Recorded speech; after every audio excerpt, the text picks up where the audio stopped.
WWE superstar Drew McIntyre references the Jack Perry CM Punk real glass instance whilst badmouthing Punk in a recent interview ahead of Punk returning to Raw tomorrow night in Chicago, Illinois. Plenty of details on that. Plus, Chris Sabin and Alex Shelley reportedly are done with TNA Wrestling, making their exit at the most recent set of television tapings. It's not the only exit from TNA, as a high-ranking knockout has also left the company. Speaking of exits, Julia has confirmed that she is now a free agent after leaving Stardom. Does this pave the way for her signing with WWE? Did The Rock steal his final boss nickname? Well, one AEW talent says that he did. Plus, an interesting producer now working backstage reportedly for WWE.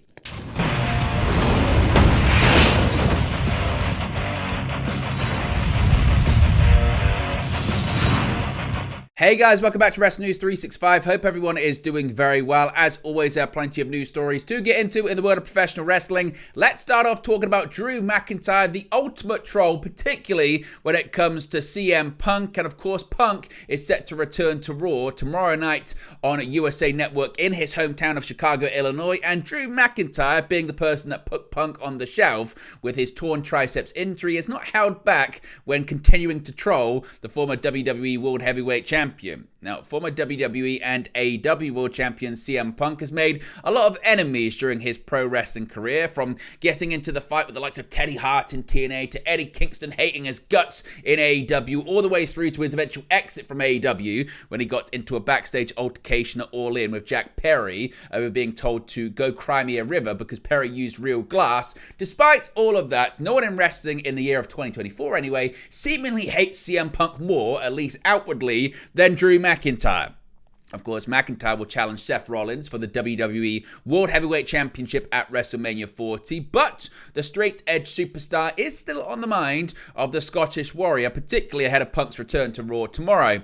So much so that during a recent interview with The Ringer, McIntyre decided to throw a cheeky reference to CM Punk's brawl with Jack Perry into his interview. Here's what he had to say. He said, quote, "He came crawling back to sports entertainment. Good for him. Brought a few eyeballs, got a big payday. I get all that stuff. If you get put in a situation with me, I'm going to verbally tear you apart and physically tear you apart. I want that match with him, but I don't believe he'll be in a physical condition to wrestle Drew McIntyre. He's literally made of glass, real glass, and I'll break him." Of course, that being a reference to the incident involving Jack Perry. Of course, McIntyre, he was the one who put CM Punk on the shelf by performing a Future Shock DDT on Punk at the Royal Rumble, resulting in CM Punk tearing his triceps. Because of this injury, Punk will be out of action come WrestleMania 40, an event most fans thought was a big reason for his return to WWE in November last year. However, CM Punk will get the chance to confront Drew McIntyre this Monday night on Raw, where the company returns to Punk's hometown of Chicago for the first time since his return at Survivor Series. What do you think is going to happen when it comes to CM Punk and Drew McIntyre this coming Monday? And what do you think the role is going to be for CM Punk at WrestleMania 40 in Philadelphia? You can't have an event in Philadelphia without Phil. Let me know your thoughts in the comment section below. Now, we spoke about this yesterday. It's been reported all week, but now it has been confirmed because two of the most successful stars in the history of TNA Wrestling have reportedly finished up with the promotion. According to PW Insider, Saturday night's tapings in Philadelphia, Pennsylvania mark the final TNA performances, at least for now, of Alex Shelley and Chris Sabin, the Motor City Machine Guns.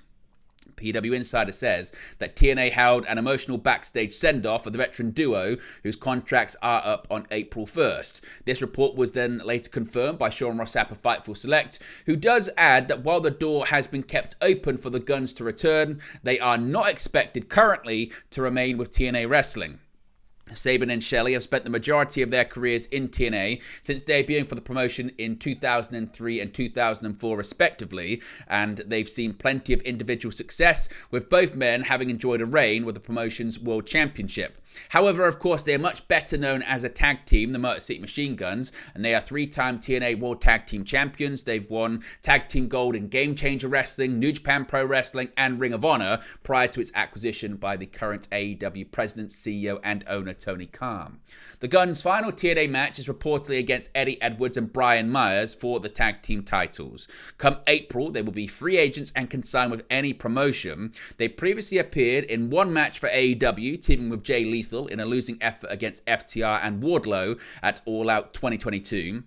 And Shelley has been seen on WWE television as well, competing alongside Kushida on NXT as part of the 2020 Dusty Rhodes Tag Team Classic. He also boasts an appearance on Sunday Night Heat back in 2005.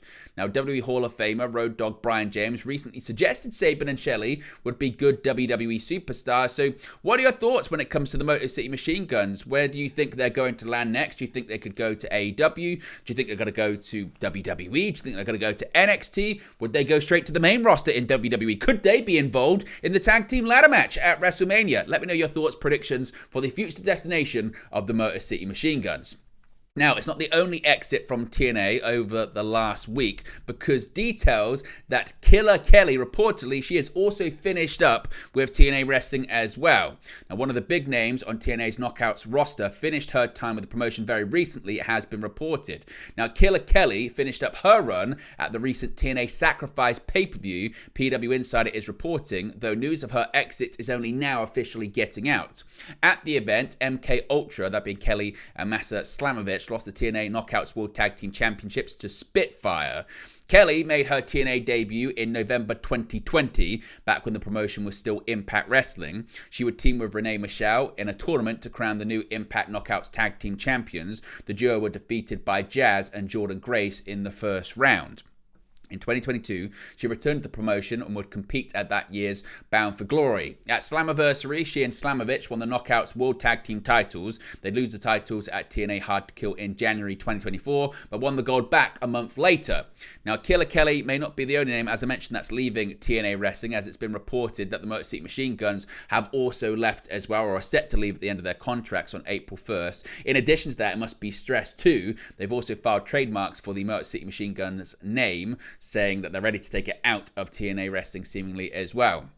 Now, it is unclear what Kelly's future holds in the ring, but the TNA alum will soon be flexing her acting muscles. She and Matt Rewald are set to appear in the upcoming horror short film called Arachnid. Kelly has a starring role in the film, while the announcer for TNA plays a therapist in a supporting role. The film will also feature Lacey Creighton, who portrayed Tammy Sitch on an episode of Dark Side of the Ring. So where do you think Killer Kelly is going to land as well? Could she find her way to AEW, or could she find her way to WWE, or could it be another promotion? Could it be the NWA? Could it be MLW? Let me know your predictions with that one too.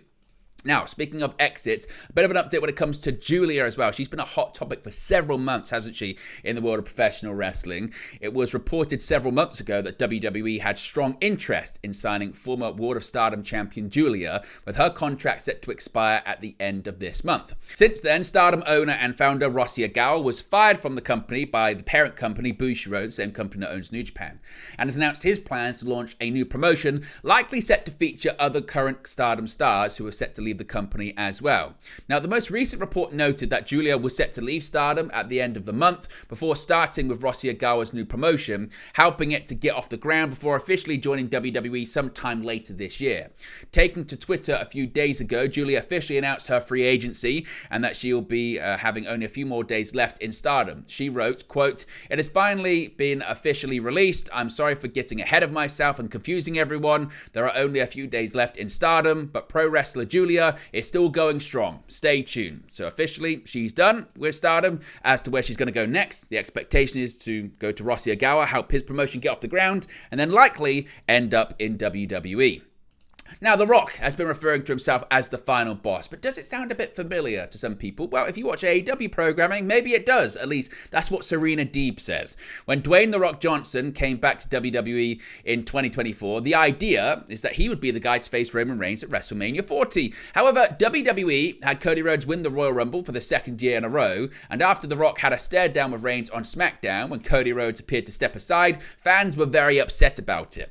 The good news for WWE fans is that the bosses were listening, because The Rock turned heel at the WrestleMania 40 kickoff press conference event, and Cody Rhodes said on that night that he was using his Rumble victory to challenge Roman Reigns for the undisputed WWE Universal Championship for the second year in a row. On night one of WrestleMania 40, The Rock will team up with his cousin Roman Reigns against Cody Rhodes and the World Heavyweight Champion Seth freaking Rollins. If Rock and Reigns win, then the Cody-Roman match is Bloodline rules. If Cody and Seth win, then the Cody-Roman match is free of the Bloodline, so it's a high-stakes battle.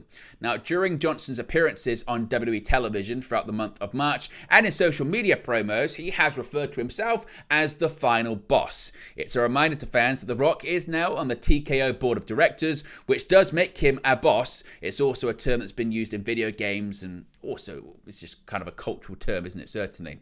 Now, there was also a recent pro wrestling reference as well, because AEW's Serena Deeb called herself the final boss as well on the March 2nd episode of AEW Collision. Serena Deeb addressed it during a virtual signing with High Spot Superstore. She said, quote, "Funny thing is, I said that on Collision, and then the following week, I don't even know if I can say this. Someone says he stole it, someone took it, and you guys would know who he is." So, do you agree with Serena Deeb? Did The Rock steal that? Did The Rock's writer, Brian Gewirtz, steal it? Or is it just a case of it's a term that's out there a lot? As we mentioned, it's used in a lot of video games. It's like a well-known term, and maybe they just came up with it as well. Let me know your thoughts about that too. Finally, this is a very interesting story. Pete Dunn, wrestler and also producer for WWE. Well, at this week's SmackDown show, 2 new matches were taped for the upcoming launch of WWE Speed. It's a show that's going to be on X every single week. Now, the matches saw Odyssey Jones face off with Cedric Alexander, as well as Tyler Bate taking on Angel Garza. The interesting note on the tapings came in the form of who was listed as the producer for both of the matches prior to the show. Per Sean Ross Sapp of Fightful Select, current WWE SmackDown superstar Pete Dunn was listed internally as the producer for both Speed matches. He was actually listed as the sole producer with no co-producer as well. Now, Dunn has not been listed as a producer in recent weeks, and this was his first appearance in the role. Of course, Dunn is still an active in-ring performer in the company, with him and Tyler Bate forming the new Catch Republic on SmackDown and seemingly being set for a spot in the Undisputed Tag Team Championship ladder match at WrestleMania 40. Now, it's not known if he's planned to produce more matches going forward or if it was simply an experiment for the new show. We'll have to wait and see, but if we get any more details on that in the future, of course, we'll let you know. But there you go, guys. The latest pro wrestling news for you. Be sure to smash a like on the like button. Be sure to subscribe, bottom right-hand corner. As always, let me know your thoughts in the comment section below, and I'll speak for you again very, very soon. Hey guys, thank you for watching, listening, streaming, or however you come across this video today. Be sure to click on the video right there to watch our next video, or click the bottom there to subscribe, or the bottom right-hand corner. Thank you very much, and I'll speak to you again very soon.